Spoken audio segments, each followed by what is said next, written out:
ทุกคนเคยสังเกตกันไหมคะว่าทำไม MV ของศิลปินค่าย YG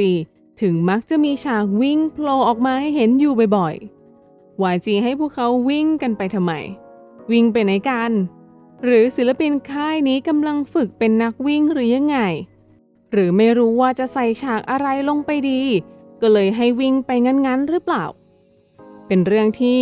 เคยเห็นคนตั้งคำถามอยู่เหมือนกันนะคะอย่างเช่นใน MV เพลง Love Sick Girls ของ Blackpink เนี่ยก็มีฉากที่จีซูตั้งหน้าตั้งตาวิ่งเรียกได้ว่าลงแข่งวิ่ง4x100อยู่คนเดียวในเพลงเลยคนก็งงว่าพี่จีซูวิ่งไปไหนวิ่งทำไมกันนะคะก็ถามอยู่เยอะพอสมควร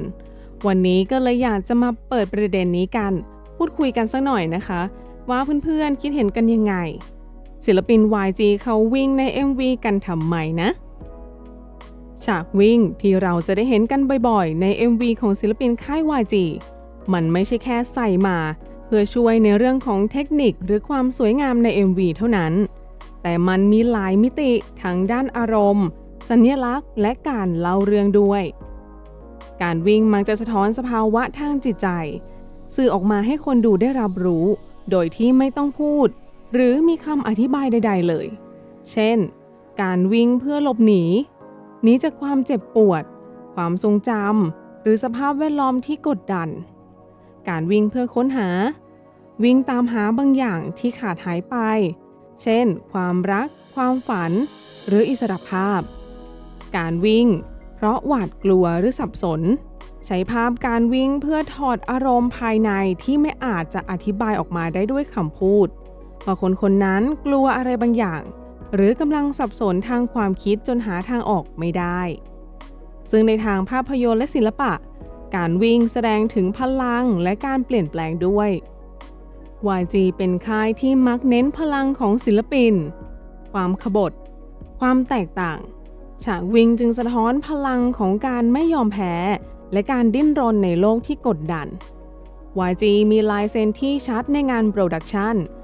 เน้นความรู้สึกจริงสีภาพที่รุนแรง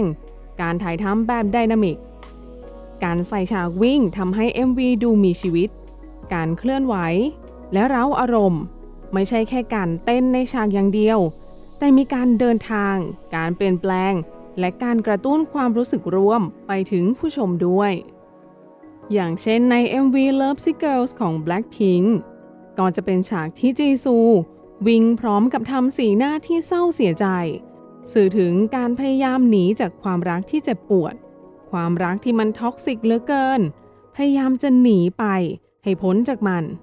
ทั้งที่ก็รู้ว่าถ้าหนีไปไม่พ้นเนี่ยมันก็จะเจ็บปวดแบบนี้ซ้ำๆแต่สุดท้ายก็ยังจมอยู่กับความรักที่สุดแสนจะเจ็บปวดนี้อยู่ดี MV Come Back Home ของ 2NE1 จะเห็นพวกเธอเดินนำขบวนเหล่าผู้คนที่กำลังวิ่งไปทำลายอะไรบางอย่างใน MV นี้มีการสื่อว่าพวกเธอสูญเสียคนรักให้กับโลกเสมือนจริงที่กำลังควบคุมจิตใจผู้คนจึงต้องพยายามดึงคนรักกลับมาให้ได้มีการต่อสู้และพยายามทำลายระบบชนชั้นที่กดขี่เพื่อให้ได้โลกที่เคยสงบสุขกลับมาให้ได้สถานที่ที่เรียกว่าบ้านกลับมาอีกครั้ง MV เพลง Crooked ของ G-Dragon มีฉากที่ JD วิ่งอยู่กลางเมืองด้วยสีหน้าเหมือนพยายามที่จะปลดปล่อยอารมณ์อะไรบางอย่างออกมา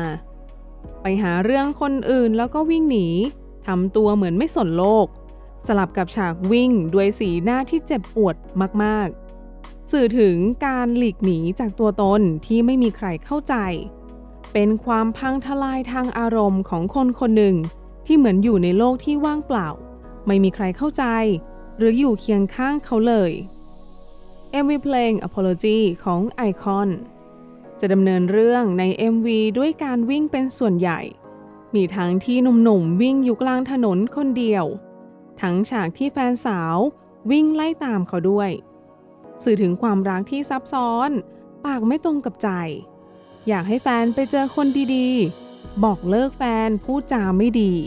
เหมือนวิ่งหนีออกมาจากความสัมพันธ์แต่พอไปบอกเลิกฝ่ายหญิงไปเรียบร้อยแล้วก็เสียใจมากอยากให้เธอกลับมาอยากให้เธอยื้อความสัมพันธ์นี้ไว้สักหน่อย แต่สุดท้ายแล้วก็เสียเธอไปได้เพียงแต่พูดซ้ำๆนะคะว่าขอโทษในวันที่ไม่มีเธออยู่แล้ว MV เพลงไดโนเสาร์ของอักมูมีฉากที่คู่พี่น้องวิ่งอยู่บนชายหาดด้วยความสดใสแล้วจู่ๆก็เปลี่ยนไปเป็นวิ่งอยู่บนเนินเขาแปลกๆแล้วก็มีสิ่งมีชีวิตตัวใหญ่มหึมาโผล่ออกมาทำให้ตกใจตื่นนั้นเป็นการสื่อถึงการที่อยากจะหลีกหนีจากโลกของความเป็นจริงที่โหดร้ายไปอยู่ในความฝันที่มีแต่ความสุขแต่สุดท้ายฝันร้ายมันก็ตามไปหาพวกเขาจนได้ไดโนเสาร์เป็นตัวแทนของคนใจร้ายในวัยเด็กของพวกเขาที่มักจะโผล่มาทำให้ตกใจกลัว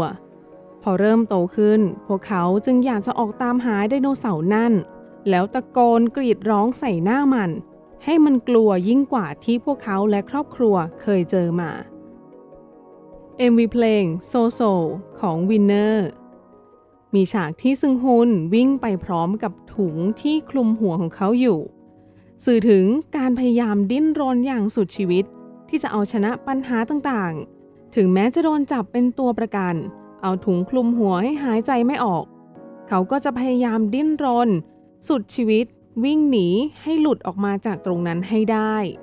พยายามพูดซ้ำๆว่ามันไม่เป็นไรชิวๆก็แค่งั้นๆแหละ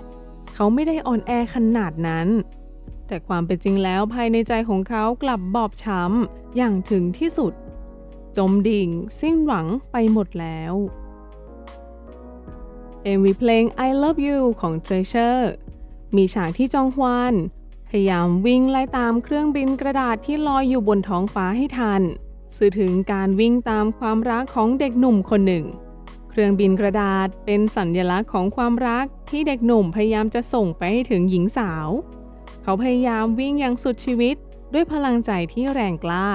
เพื่อให้ความรู้สึกของเขาส่งไปถึงเธอคนนั้นและเธอก็จะได้หันกลับมามองเขาสักทีและ MV เพลง Love in My Heart ของ Baby Monster มีฉากที่รุกะรีบวิ่งไปช่วยเพื่อนๆออกมาจากอารมณ์ขุ่นมัวการทะเลาะเบาะแว้งกันพาทุกคนออกไปเจอโลกกว้างวิ่งหาประสบการณ์ใหม่ๆในชีวิตสื่อว่าอย่าจมอยู่กับความรู้สึกแย่ๆนานนักลองออกไปเจออะไรใหม่ๆโลกใบนี้ยังมีสิ่งดีๆที่กำลังรอให้เราค้นพบอีกมากมายยังมีมิตรภาพดีๆที่คอยอยู่เคียงข้างเราอยู่นะเพียงแค่เปิดใจและลองค้นหามันดูสักครั้งเท่านั้นเองและนี่นะคะคือเสน่ห์ของการเล่าเรื่องแบบ YG ไม่ใช้คำพูดมากไม่อธิบายเยอะหรือบอกตรงๆให้เข้าใจแบบง่ายเกินไปแต่จะใช้ภาพใช้แสงใช้ดนตรีและใช้มูฟเมนต์การวิ่งเพื่อถ่ายทอดความรู้สึกที่ทุกคนเข้าใจได้ถึงแม้จะไม่ได้พูดอะไรออกมาเลยก็ตามบางทีการวิ่งใน MV อาจจะไม่ใช่แค่การเคลื่อนไหวของร่างกายหรือการวิ่งไปข้างหน้าเฉยๆแต่มันคือการวิ่งของหัวใจบางคนวิ่งหนีความจริงบางคนวิ่งตามความฝันและบางคนก็แค่พยายามวิ่งให้พ้นจากความเศร้าในใจของตัวเองบางทีเพลงที่สนุกสนานน่าเต้นตามสุดๆของ YG อาจจะเป็นเพลงที่แฝงไปด้วยความหมายที่ลึกซึ้งมากกว่าที่คุณคิดก็ได้เพื่อนๆชอบความหมายหรือการสื่อความหมายแฝงของเพลงไหนในค่ายนี้บ้างไหมคะมาแชร์เพลงที่ชอบกันได้นะ